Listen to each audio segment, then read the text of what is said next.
This meeting ran longer than I thought. Damn tax lawyers farting up boardroom with their undecipherable file. Rodney, Giselle accompanied Reverend Nate. She and I later spoke alone. She told me of events that happened so many years ago. Events I would never have believed possible unless I had chosen to open my eyes. What then transpired during your chess game with Giselle? Sputnik, don't think you want to go there again, boy. We've been through it long ago. I told you what happened. Yes, Rodney, in my profound shame, I believed what you told me then. Only, now I have another version, equally first-hand and lucid, at least until she lapsed into drug-induced unconsciousness! Oh. Shit, yeah.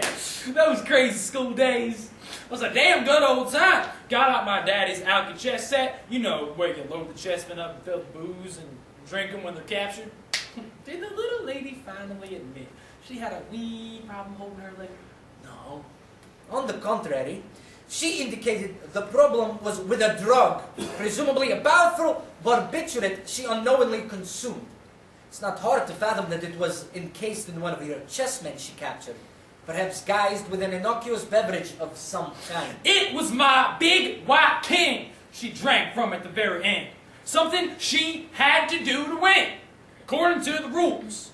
Then, at the apex of her triumph, all she wanted at the end was me, the magnificent Hotrod, to validate her win.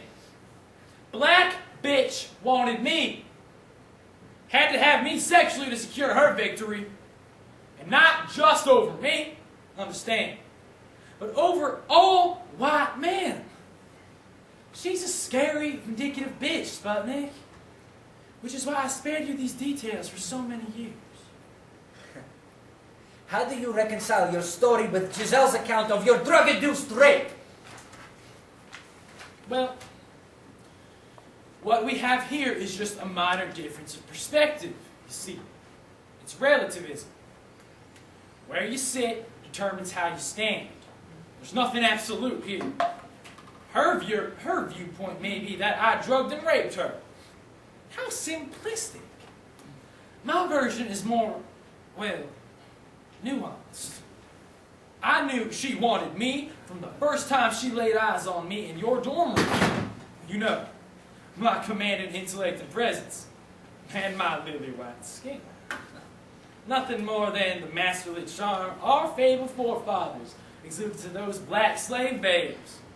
Only back in our college days, with women feeling guilty and all about their identities and sexual pleasure, I just had to be pharmacologically proactive, you understand, for our mutual benefit. Well, when you explain it so, maybe it is relative. Just a difference of perspective. I mean, in your mind, you were doing nothing wrong. You felt her strong attraction and felt your actions would contribute to her enjoyment of an experience she would have been denied due to society's repressions. While your belief may have been erroneous, it's hard to fault either your motivation or logic. Eh, Professor? Andrew, when you were my student, I regarded you as singularly open-minded. It pains me that you have developed this quality to the point that all of your brains have fallen out.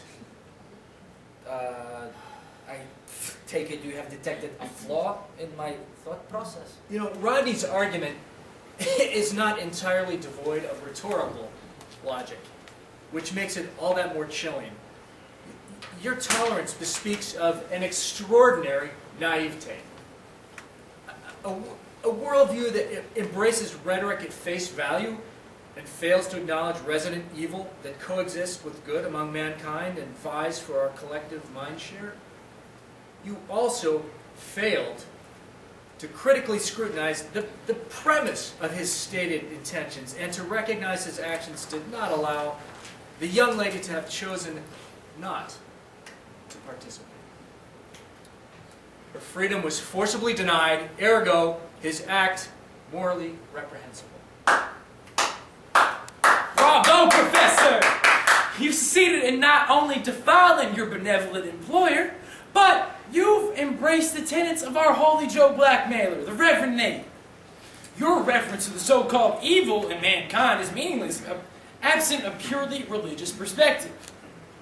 What meaning has evil without acceptance of its antithesis? The very existence of God, you wrathfully disparage in our classroom. You also fail to make the case that my actions, no matter how reprehensible, were beyond my ability to control, or to have done differently.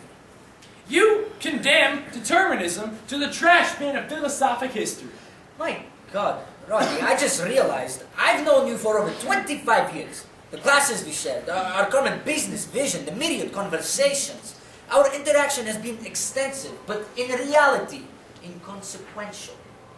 I really don't know you at all. Your emotional framework, ethical convictions, and most importantly, the defining events in your early life that molded and influenced your beliefs and conduct. I'm completely ignorant. Sputnik, do you think it matters one whit to the cue ball what life events the 8-ball has experienced before smashing it into the side pocket, ending the game? You think our lives are any different? Pitiful fools to the both of you, fixated on answering the unanswered, searching to connect the dots, to define the elusive sequence of events originating from some ultimate cause, to fulfill your Faustian notions of enlightenment, unable to resist the technology siren's wail that it's all just a nanometer away. Well, let me clue you in. It's a colossal waste of space-time. There are no ultimate answers. Technology won't yield resolution. Beyond the endgame, there only lies convergence.